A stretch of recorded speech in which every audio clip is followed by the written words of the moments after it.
ভারত ও পাকিস্তানের মধ্যে চরমে ওঠা বিরোধপূর্ণ পরিস্থিতিতে উত্তেজনা কমাতে আন্তর্জাতিক মধ্যস্থতার আহ্বান জানিয়েছেন পাকিস্তান নিয়ন্ত্রিত কাশ্মীর অঞ্চলের শীর্ষ নেতা সুলতান মাহমুদ চৌধুরী। দুই দেশের মধ্যে ছড়িয়ে পড়া উত্তেজনাকর পরিস্থিতিতে কাশ্মীর নিয়ে দীর্ঘদিনের বিরোধ সমাধানের এটাই সঠিক সময় বলে মনে করেন তিনি। এদিকে ভারতের পক্ষ থেকে কোনো ধরনের উস্কানি দেওয়া হলে কঠোর জবাব দেওয়া হবে বলে সতর্ক করেছে পাকিস্তান।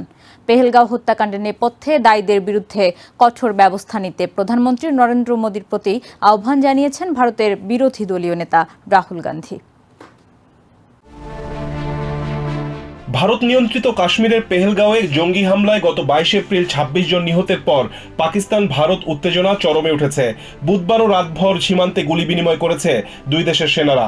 পেহেলগাঁওয়ে হামলার ঘটনার পেছনে পাকিস্তানের সংশ্লিষ্টতা রয়েছে বলে অভিযোগ নয়াদিল্লির। সন্দেহভাজন হামলাকারীদের মধ্যে দুজন পাকিস্তানি রয়েছে বলেও দাবি করেছে তারা। তবে পাকিস্তান এই অভিযোগ অস্বীকার করেছে। এরপর থেকে উভয় দেশ পাল্টাপাল্টি পদক্ষেপ নিয়েছে। There are a lot of activities going on and anything could happen, so we are getting ready and prepared for it anyway. And these few days are, as I said, are very important.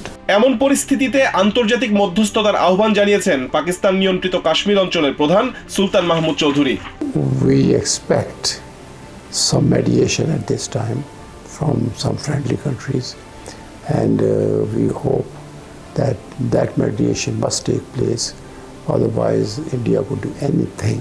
Kashmir নিয়ে দীর্ঘদিনের বিরোধের শান্তিপূর্ণ সমাধানের এখনই সঠিক সময় বলে মনে করেন পাকিস্তান নিয়ন্ত্রিত কাশ্মীর প্রশাসক। I think this is the right time for the internationally as a whole, and UN Secretary General to play a part, to play some mediating role on Kashmir as well, because as it's for so many long time, and people of our Kashmir had suffered a lot. ক্রমবর্ধমান উত্তেজনার মধ্যে পাকিস্তানের উপপ্রধানমন্ত্রী ও পররাষ্ট্রমন্ত্রী ইসহাক দার বলেছেন, পাকিস্তান আগ বাড়িয়ে উস্কানিমূলক কোনো পদক্ষেপ নেবে না, তবে উস্কানি দেওয়া হলে কঠোর জবাব দেওয়া হবে বলে সতর্ক করেন তিনি। Pakistan will not be the first one to resort to any escalating move.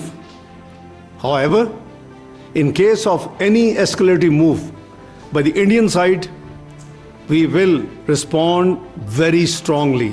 এর আগের দিন দেশটির পার্লামেন্টের সেনেটেও একই ধরনের কথা বলেছিলেন ইসহাক দার।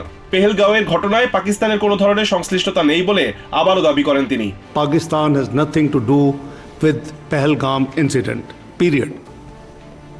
We demand an independent and transparent probe by neutral investigators as announced by the Prime Minister of Pakistan, Mohammad Shehbaz Sharif. এদিকে পেহেলগাঁও হামলায় জড়িতদের নেপথ্যে যারা ছিল তাদের বিরুদ্ধে কঠোর ব্যবস্থা নিতে ভারতের প্রধানমন্ত্রী নরেন্দ্র মোদীর প্রতি আহ্বান জানিয়েছেন দেশটির বিরোধী দলীয় নেতা রাহুল গান্ধী।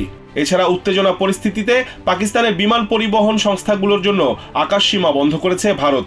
এক নোটিশে ভারত সরকারের পক্ষ থেকে বলা হয়েছে 30 এপ্রিল থেকে 23 মে পর্যন্ত পাকিস্তানি উড়োজাহাজের জন্য এই নিষেধাজ্ঞা কার্যকর থাকবে। রিজওয়ান কাদের, TVN 24 news desk. New York থেকে সম্প্রচারিত TVN 24 টেলিভিশন বিশ্বজুড়ে বাঙালির কণ্ঠস্বর।